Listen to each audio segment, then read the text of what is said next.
Hey guys, again, Coach Vilius here.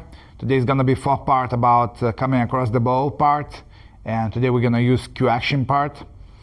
Before I talked about stance, grip, and address position. Those parts are really important to improve your cue action, so you could go straight through the ball as much as possible.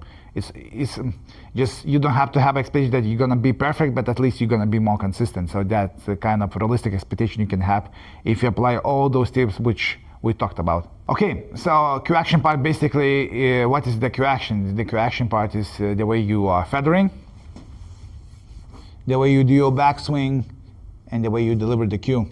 And many players are different from each other. Somebody are using quicker tempo, somebody are using slower tempo. So there is no one exact player doing the same thing, but I just want to provide principles like I did in the previous video, what makes me cue straighter or not. And here I'm just gonna apply practical examples. So what I recommend you to do is like start with feathering, quick feathers, quick backswing, quick delivery, and see how it's gonna go, okay? So I'm gonna keep the same address position, same everything, just different cueing, okay? So again, I'm gonna, on the balk line, use 2 balls. So again, to make it easier to understand, I'm gonna use extreme examples. So now I'm gonna use very quick, so it's gonna be like this. Some people do like that. Then I'm gonna do medium, and then I'm gonna do very slow. It's not gonna be as much difference in the previous video, but at least it's gonna provide my feedback, and then we're gonna go to the practice because I need to play more shots to see the difference, okay? So, quick, went to the right. And what I felt when I did this, that my grip was tight. So when you have a very, very quick motion, your muscles becoming tight, they have impact to your cue action, and then you're more likely to come across the ball.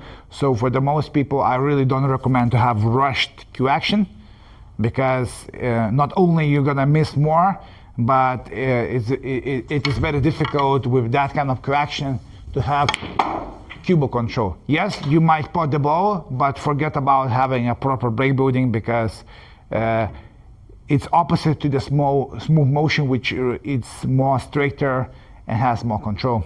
Then medium, which most people are, like good players are, just somebody like this, and then smooth backswing, delivery. So this is for me straighter.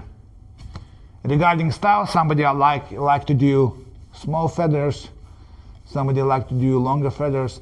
It's this part is about feel, but you just have to test on different shots what works better. I'm not gonna go into detail what kind of cue action you need to adjust for the particular shot, but just for the cue action purposes, just to test. Let's say you play a hard shot and you just test the cueing part. So I do my own style, went straighter, and then if you do very slow,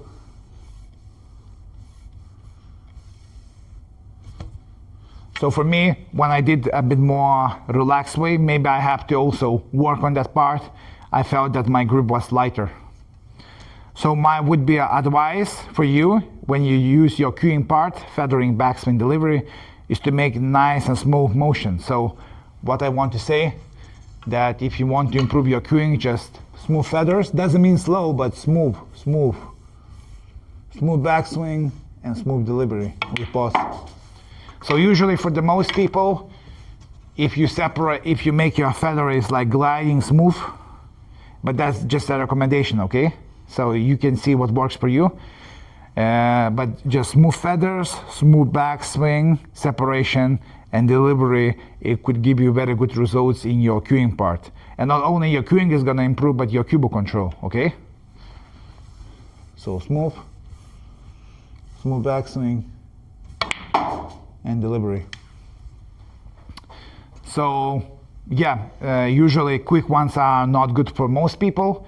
Medium, some are doing quicker, some are doing a bit slower, but the most important thing is to make it in control and smooth, okay?